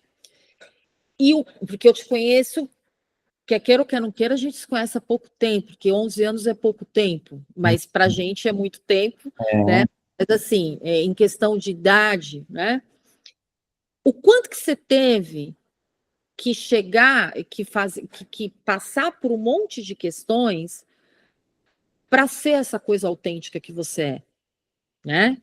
Então, assim, não é uma coisa que eu nasci autêntico. Não. Você fez uma construção. E hoje você está num lugar construído e você mora num lugar, digamos assim, um continente que traz essa, digamos, não muito como aqui, né? Um pouco menor, que você se sente aí, que você consegue ser você mesmo, que Uma ser livre. que eu prezo muito, assim, claro, como você falou, né, a gente não chega nesse lugar do dia para a noite, eu acho que tem muito de mim nessa história, mas tem muito de terapia também. Ah, terapia, eu sou suspeita. Então, muitos anos de terapia também para entender esse meu lugar no mundo, entender, né, essa minha existência, o porquê de tantas coisas, né, e muitas respostas elas estão dentro da gente mesmo, né? Então, assim, a gente não, de fato, não chega, né? Como eu falei no começo, né? Eu cheguei aqui, eu dei toda essa volta, né? Porque meu sonho lá atrás, era, como eu falei, trabalhar numa empresa multinacional, mas eu tinha muito, acho que, Nova York na minha cabeça, né? Porque a gente via muito em filme, essas. A referência que você cresceu vendo, né? Normal. Nova York na minha cabeça, então por isso nunca tinha pensado, sei lá, né, nunca tinha vindo Europa, digamos assim, na época, que na época o Reino Unido ainda fazia parte da Europa. Mas olha só a volta que eu dei, né? São aí, como você está falando, são 11 anos de trajetória para eu chegar aqui. Eu estou aonde eu gostaria de estar? Não, mas eu estou mais perto. Pois é. Eu estou mais perto, né? Há 11 anos atrás eu estava muito longe, Muito longe, exatamente. né? E hoje eu tenho uma coisa comigo que, assim, eu trabalho, mesmo trabalhando no ambiente corporativo, eu trabalho por um propósito que é diferente em mim, né? Óbvio que eu preciso do dinheiro todo mês na minha conta, mas eu trabalho por um propósito, né? Eu trabalho por causas de pessoas que, assim como eu, né, passam por esse tipo de questões, que É que vivem, essa questão da diversidade, né? inclusão, que é o que eu achei muito legal isso, porque você está plantando aí para as próximas gerações Exatamente, essa é a ideia. algo algo que, assim, é o que você disse, né? O corporativo está começando a entender. É que nem a questão da saúde mental. Eu entrevistei agora uma amiga também, e ela hoje mora nos Estados Unidos, tudo, e a gente estava falando de expatriados, né? No caso dela, ela é esposa de um expatriado, e aí eu disse a ela assim: quão bom seria se as empresas que expatriam esses funcionários colocassem no combo, né? Porque o expatriado ele vai com um suporte, várias coisas, de procurar casa, de dar o carro, de achar escola para as crianças, mas ninguém fala do apoio emocional, né? Ninguém fala. Eu falei, seria muito lindo se essas empresas colocassem um terapeuta intercultural para ajudar nessa transição por conta do impacto. Eu estou falando de um lugar de privilégio, não de um lugar de imigrante, porque imigrante não tem esse privilégio, Não. né? Mas se tem, né? Se essa empresa podia. Aí ela falou: nossa, seria assim maravilhoso, porque a gente não teve isso. Porque eles foram morar em países com uma extrema violência, né? E que é assustador, porque e é por conta da história do país. Porque nem sempre que você é expatriado, você vai para um lugar maravilhoso, para uma Europa da vida e etc, etc. Fora que, assim, mesmo indo para a Europa, você tem aí um outro tipo de violência, que é o terrorismo, Uhum.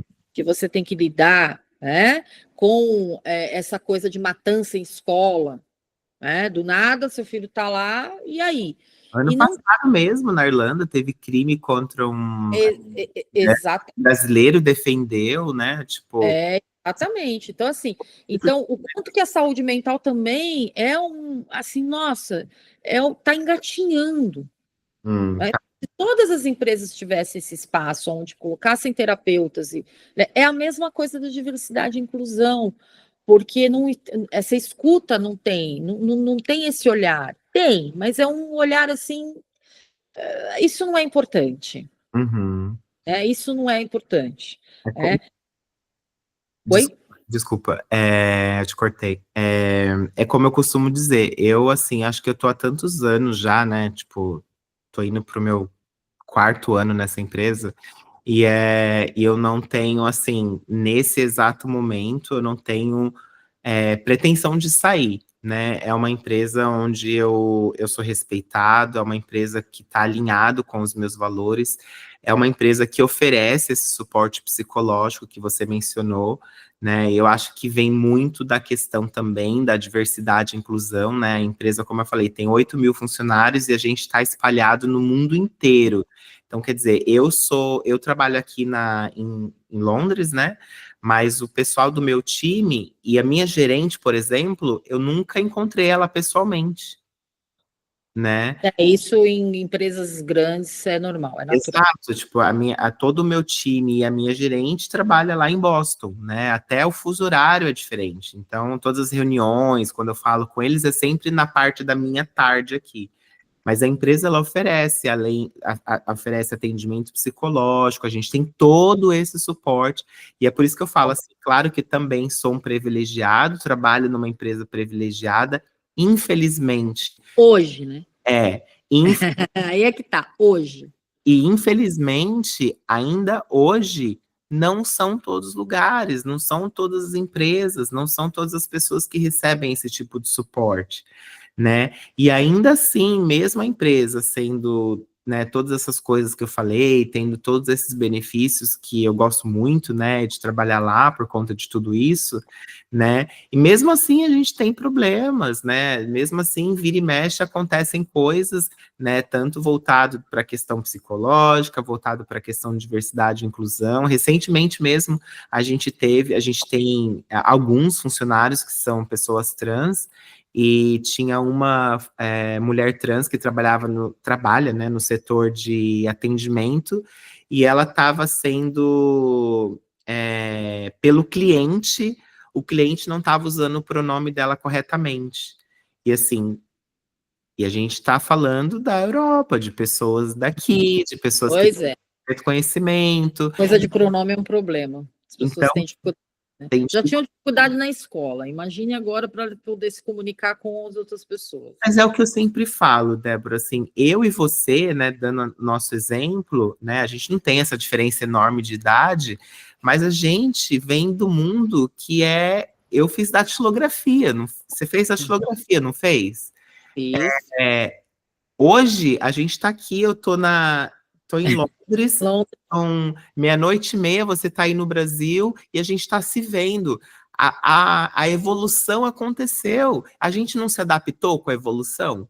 Por que que a gente é tão resistente sobre o assunto de pronome? Por que que a gente é tão resistente quando a gente olha as pessoas que no nosso padrão de normal ela não se encaixa?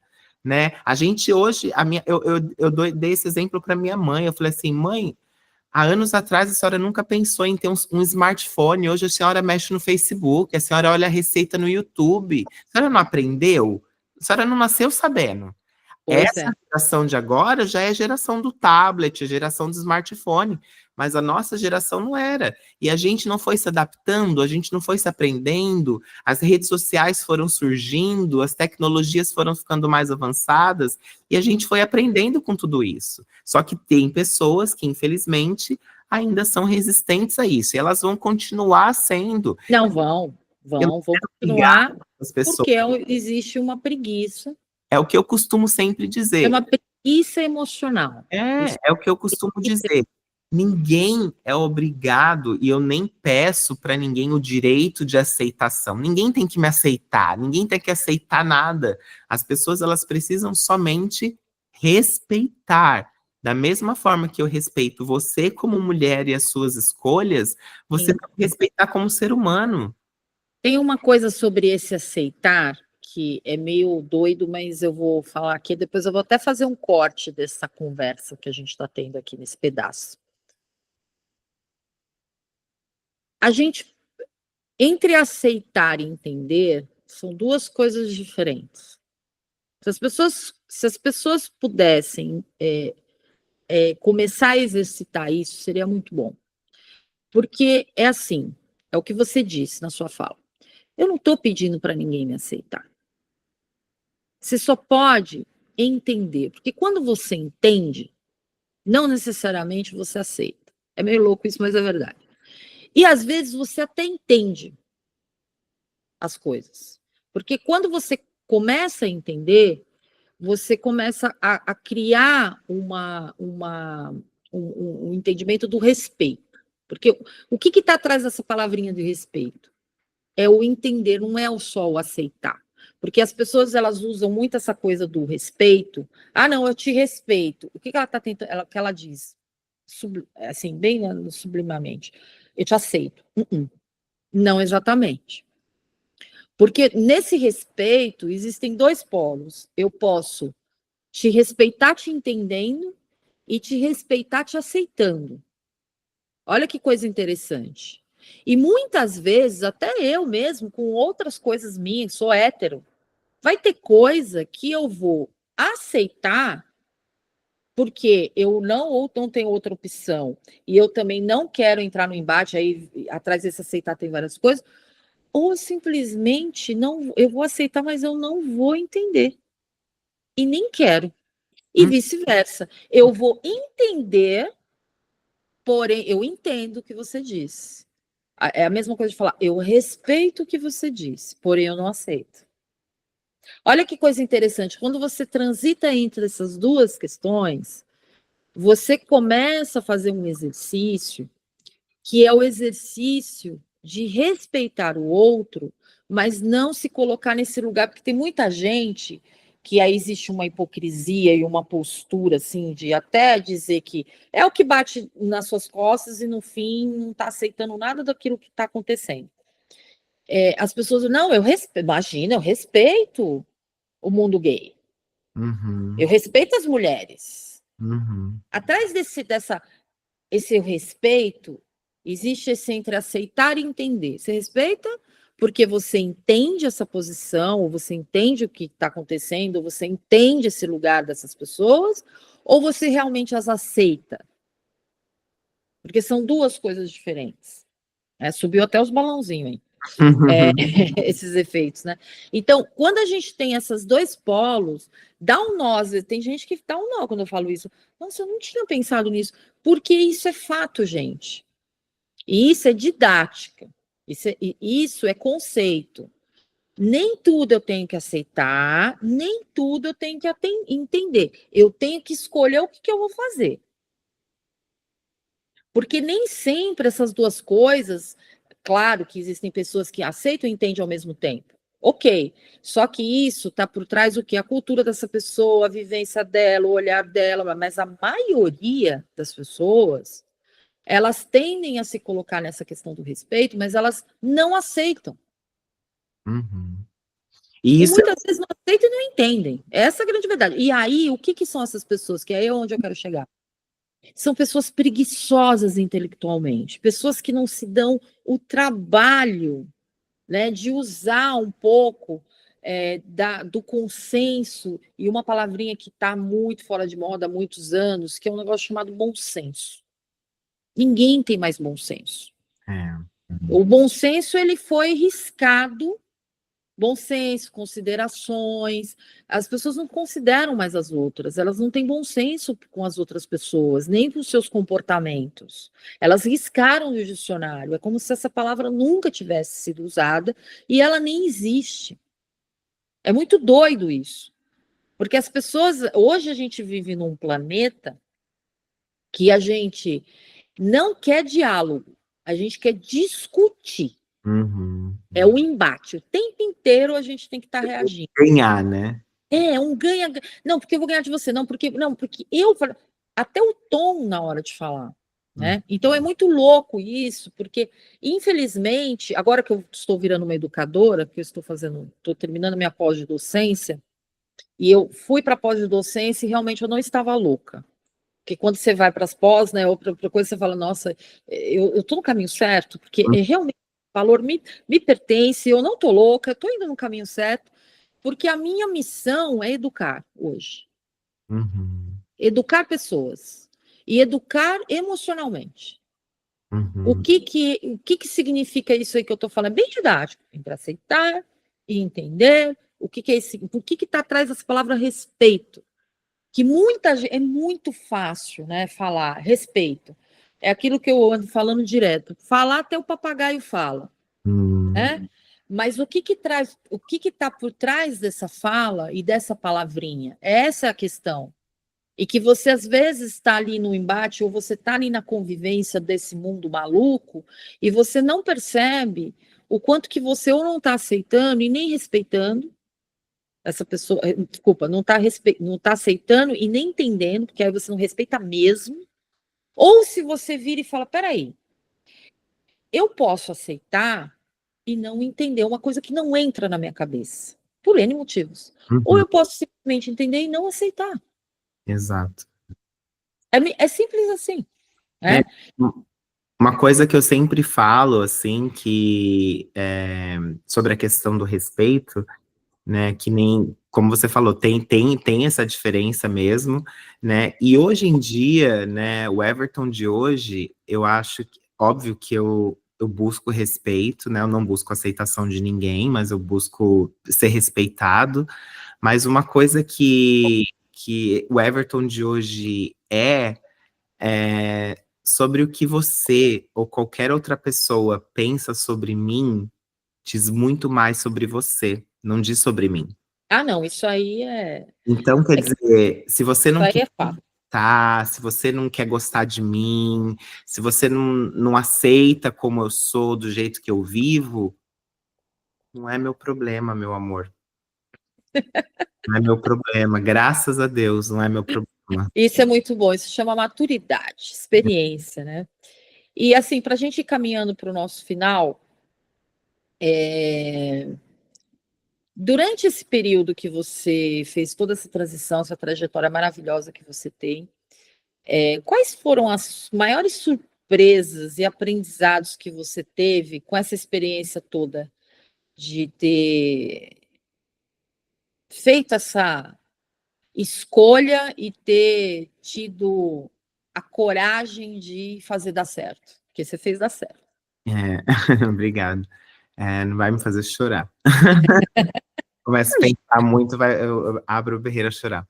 Mas eu acho que, assim, surpresas foram muitas, né? Eu acho que eu sou surpreso por estar aqui vivo, falando com você, né? De ter passado por muita. Claro, não estou dizendo que eu passei por nada perto da morte, não é isso, mas momentos difíceis.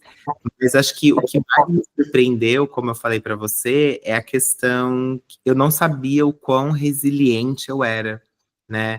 Porque ao longo dessa trajetória, né, eu perdi três das principais pessoas que eu mais amei na minha vida, né? E eu perdi estando longe deles, né? Acompanhando essa trajetória longe, né? Eu perdi o meu pai, eu perdi a minha mãe, eu perdi a minha irmã há 2 anos atrás, o qual me deixou assim sem Devastador. chão, sem chão, né? Eu sempre fiz terapia, mas eu precisei pela primeira vez ir ao psiquiatra, tomar medicação, porque realmente eu fiquei num momento muito difícil da minha vida mesmo, né? E foi junto com a transição de vir para cá, para Inglaterra.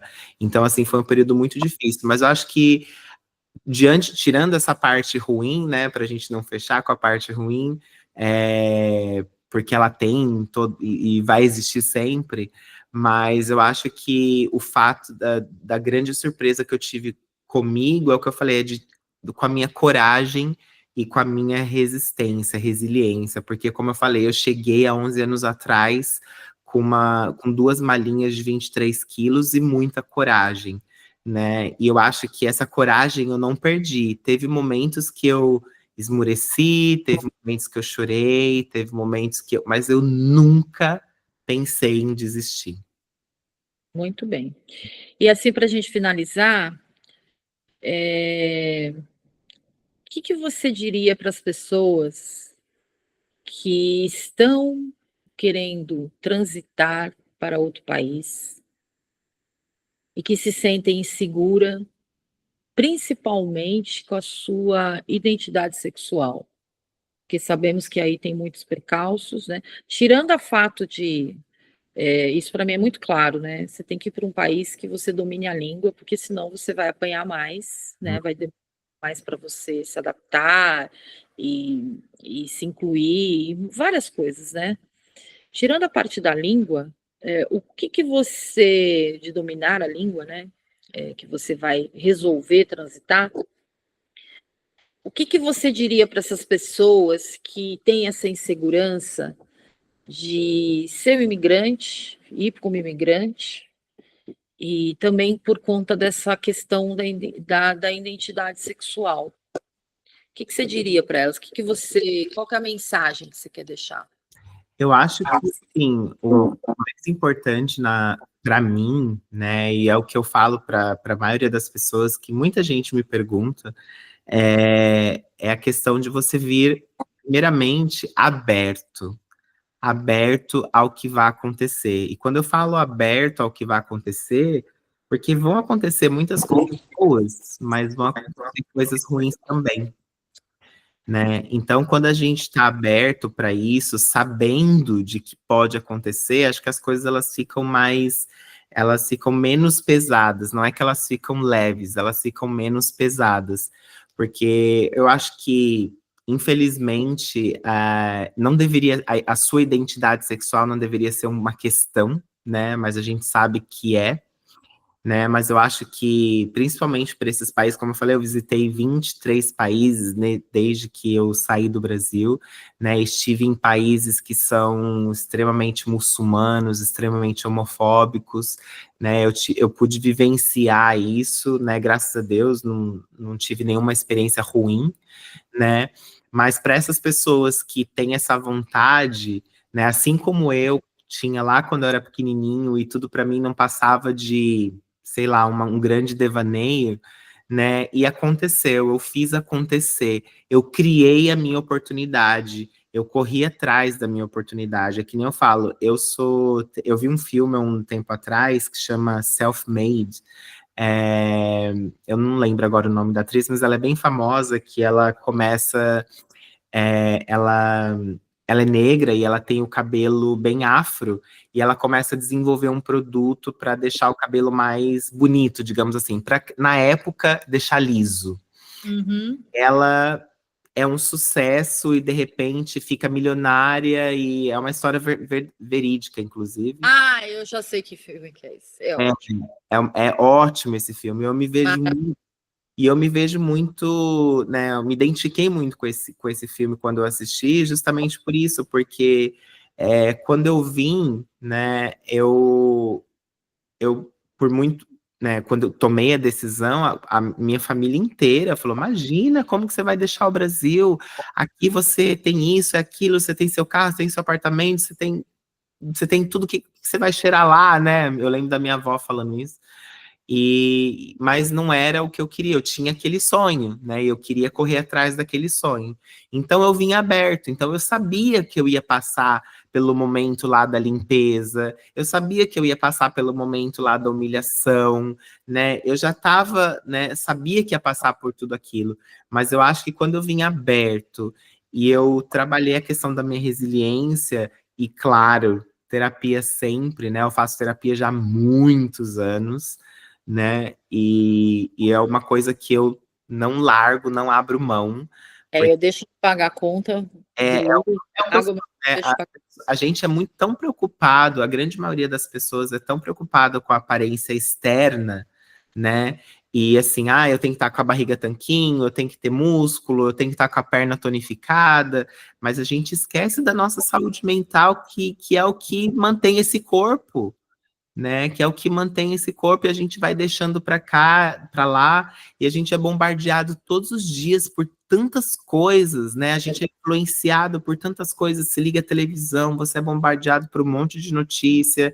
Você sai na rua, você vê coisas que você fala, meu Deus, eu tô vendo isso. Você é bombardeado por tantas coisas, e a gente sempre vai deixando a cabeça para lá. A gente está respirando, tá tudo bem, mas a que custo que a gente está respirando, a gente não sabe. Eu acho que, né, se eu fosse presidente, eu acho que teria que ter, sei lá, teria que ser parte da saúde, sabe? Todo mundo ter acesso. Mas isso é uma utopia, amigo. Isso aí é uma coisa que eu realmente acho que deveríamos ter desde da infância. É, Devia ser instituída na escola. Sim. Mas aí o povo mistura um monte de coisa com outras coisas, enfim, já é complicado, né? A gente vive num mundo muito polarizado, muito difícil de entendimento. E a última pergunta que eu quero fazer para você: o que que o Everton Dias falaria para o Everton que chegou com 2 malas de 23 quilos e com a coragem que na bagagem, a resiliência hoje? Eu, eu falaria com muito amor e cuidado, porque eu acho que eu fui muito duro comigo mesmo naquela época, né? Porque, como eu falei, eu tinha que, na minha cabeça era tinha que dar certo, não podia dar errado. Então, por conta disso, eu fui aos meus extremos físicos e emocionais. Então, eu diria: calma, vá com calma, vive um dia de cada vez. A vida ela é assim, mas vai dar certo. Você vai chegar onde você quer, as coisas elas vão acontecer, os percalços vão vir pelo caminho, você vai aprender a ultrapassar eles e vai dar certo. Vai dar certo e deu, né? E deu. Muito bem, olha só. Meu querido, muito obrigada, adorei, você sempre muito generoso, entregando muita coisa. Quero te agradecer por você ter aceito, por você ter acreditado nesse projeto desde o começo. Com certeza. E eu acredito que esse podcast ele é justamente para inspirar as pessoas. Eu gosto de trazer pessoas reais. Eu não sou nenhuma blogueira, nenhuma Marília Gabriela, mas a ideia é deixar e pulverizar isso daí, porque é uma coisa que, se a pessoa ouvir daqui 5 anos, daqui 11 anos, vai estar fresquinho, do Hum, mesmo, né? Espero que algumas coisas já tenham mudado e já tenham evoluído bastante, né?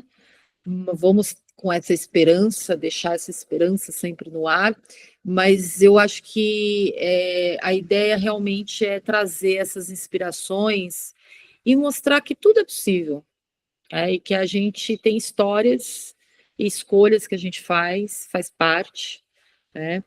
E o canal é para isso, é para trazer inspiração, é para fazer você pensar no outro, é para você fazer você refletir, principalmente, e criar alguns triplex nas cabeças das pessoas, porque eu gosto, como uma boa psicanalista, de deixar os triplex, né?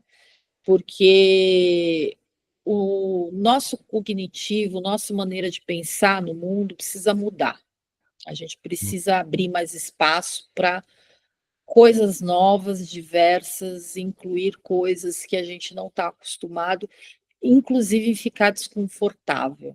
É importante, a gente tem uma dificuldade muito grande, o ser humano tem essa dificuldade de viver no desconfortável, né? Principalmente quando a gente está falando de diversidade e inclusão. Como é desconfortável para mim ver duas pessoas se beijando, né, do mesmo sexo.